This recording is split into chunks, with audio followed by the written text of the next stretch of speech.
Hello and welcome. आज एक खूप दिवसांनी व्हिडिओ शेअर करते आहे तुमच्यासोबत.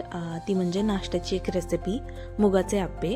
तर ही एक इंस्टाग्रामवर पाहिलेली मी रेसिपी आहे जी मी फर्स्ट टाईमच ट्राय करते, असं विचार केला तुमच्यासोबत शेअर करावं. तर खूप छान झालेले आहेत मुगाचे आप्पे, फर्स्ट टाईम करून पण. तर चला तर मग आपण रेसिपी बघूया. आवडली तर लाईक, शेअर आणि चॅनलला सबस्क्राईब करा. तर सगळ्यात आधी रात्री मी 2 मोठ्या वाटीत हिरवे मूग घेतले होते आणि ते भिजायला घातले. छान रात्रभर छान ते फुगलेत, भिजलेत आणि आता आपण त्याला वाटून घेणार आहोत. सो मिक्सरच्या भांड्यामध्ये फक्त मूग वाटून घ्यायचे. तर सगळे एकदम नाही बसले त्यामध्ये, तर 2दा वाटून घेतले मी. आता त्यामध्ये थोडीशी तुम्ही कोथिंबीर, थोडासा रवा, 2 ते 3 चमचे रवा घातला तरी चालेल. मी रवा नाही घातला आहे. तर थोडीशी कोथिंबीर, 1 मिरची, 1 लसणाची पाकळी आणि 1च आल्याचा तुकडा छोटासा, एवढं टाकलं आणि हे वाटून घेतलं. आता ते असं थोडंसं दरदरीत वाटून घेतलं आहे, एकदम गाळ पेस्ट नाही करायची.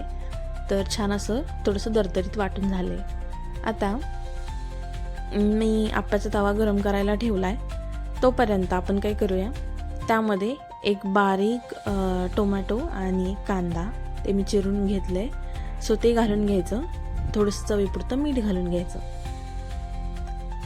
आता हे सगळं बॅटर मी एका पातेल्यात काढून घेतलं आहे आणि त्यामध्ये आता कांदा आणि टोमॅटो चिरलेला घालते आणि छान मिक्स करते. तुम्ही हवं तर रवा थोडासा घातला तरी चालेल. मी आत्ता रवा नाही घातला आहे. आता त्यामध्ये थोडंसं मीठ घालूया चवीपुरतं आणि छान मिक्स करून एक 5 ते 10 मिनटं ठेवूया. तोपर्यंत आपला तवा गॅसवर तापायला ठेवायचा, जेणेकरून तवा तापेल आणि त्यामध्ये तेलही घालून घ्यायचं.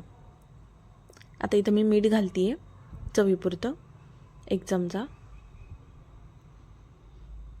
आणि एक 5 ते 10 मिनटं ठेवूया मिक्स करून. म्हणजे मीठ आणि ते सगळं मिश्रण एकजीव होईल छान असं.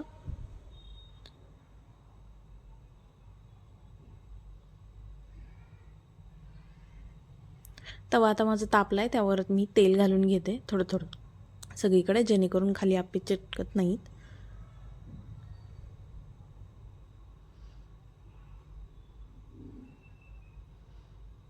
सगळीकडे हलकंसं तेल सोडून घ्यायचं आणि मग आप्प्याचं जे बॅटर आहे सो ते थोडं थोडं सगळ्यामध्ये घालून घ्यायचं, छान मिक्स करून.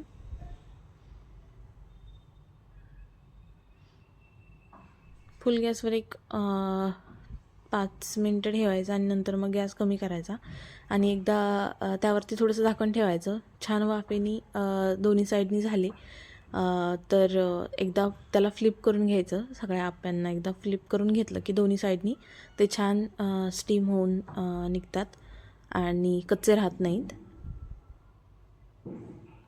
तुमच्या आवडीनुसार तुम्ही तेल किंवा तूप दोन्हीपैकी काही घातलं तरी चालेल. आता इथे मी तेल घातलं होतं. खूप पौष्टिक असा नाश्ता आहे मुगाचा आणि मूग खूप हेल्दी असतं, हिरवं मूग. तर मी फर्स्ट टाईम आज ही रेसिपी ट्राय करते आणि खूप छान झाले आप्पे फर्स्ट टाईम करून. आता त्यावर झाकण ठेवते, जेणेकरून त्याला छान वाफ बसेल आणि वरून पण ते छान शिजले जातील. पूर्ण आतपर्यंत शिजले गेले पाहिजेत, त्यामुळे थोडंसं वाफेवर 5 मिनटं शिजवून घ्यायचे झाकण ठेवून. आता आप्प्यासोबत आपल्याला चटणी किंवा सॉसही तुम्ही खाऊ शकता, पण मी चटणी करते इथे आप्प्यासोबत खायला. खोबरं घेतलं आहे बारीक चिरून. ओलं नव्हतं माझ्याकडे अवेलेबल, ओलं असेल तर बेस्ट. तर मी सुकं खोबरं घेतलेलं आहे, त्याला 5 मिनटं पाण्यामध्ये ठेवलं होतं भिजत आणि ते बारीक चिरून घेतलं. त्यामध्ये थोडीशी कोथिंबीर घातली, 4-5 मिरच्या घातल्या. तुम्हाला किती चटणी करायची त्यानुसार.